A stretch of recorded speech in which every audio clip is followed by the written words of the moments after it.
I see a lot of dogs who are particularly hesitant about putting on their harnesses or collars, even though they really like going outside, they like going places, and they get excited about what the equipment means. Sometimes the physical act of putting these things on can be uncomfortable. They're held in place for a moment, they don't really understand that restraint, and it can be a little bit overwhelming for our dogs. When we address that underlying issue that our dog is uncomfortable with restraint, we can begin to make it easier to complete the entire process and get our dogs to actually buy in to what we need them to do, which is put on that harness, leash, collar, and calmly cooperate with us so that we can go outside.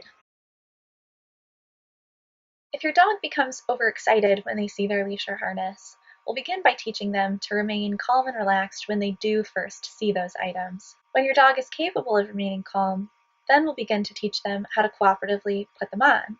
Rachel begins by holding the leash out and marking and rewarding for calm behavior.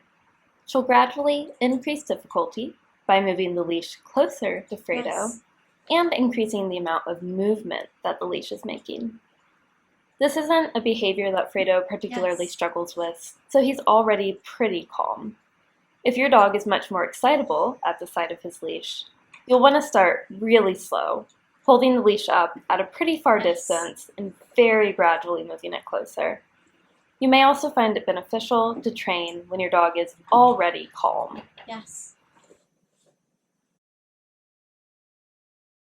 If your dog is already generally calm when they see their leash or their harness, you can begin teaching them to target their equipment and put it on themselves. I think it's generally beneficial when we can teach our dogs how to do something on their own rather than having it done to them. Always remember that when teaching a targeting behavior, your target should remain stationary. This means that our harness or our leash is going to be held in exactly the same spot as our dog learns how to move themselves into those items. Quick editor's note here. We're showing you small clips from this process, and this is not representative of how quickly you'll move through the training process. You'll want to make sure that, as always, you're moving at your dog's pace and spending as long as you need to on each individual step. Rachel also wants you guys to know that she doesn't have a step-in harness, but she wanted to demonstrate it, and so she's making a makeshift step-in with a freedom harness. She does, in fact, know how to put a freedom harness on a dog. Just wanted to make sure you guys were aware. Rachel begins by rewarding Fredo for simply looking at the collar. She'll then begin rewarding for engaging with the collar. She moves it around a little bit to prompt him to be interested. She then holds it up and again rewards for moving his head around and over the collar, and then begins prompting him to move his head over the collar while it's still laying on the chair. She'll begin holding it up and again rewarding as he moves his head over it, and also for her moving the collar around his neck. And finally, she rewards for the sound of the collar snapping. Good job.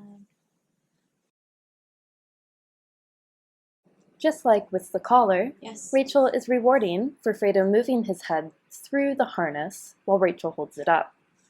She starts small, rewarding for simply putting his nose slightly through, and then gradually increases her difficulty, only rewarding when he puts his whole snout through, and then his face through, and eventually his whole head.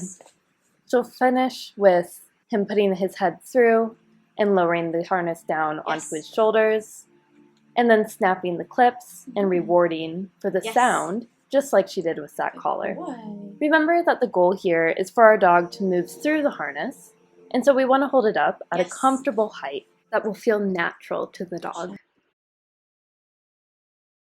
With the step-in, Rachel is rewarding for Fredo first just touching the harness, moving towards it, using a hand target where needed, and then for putting his feet through the holes.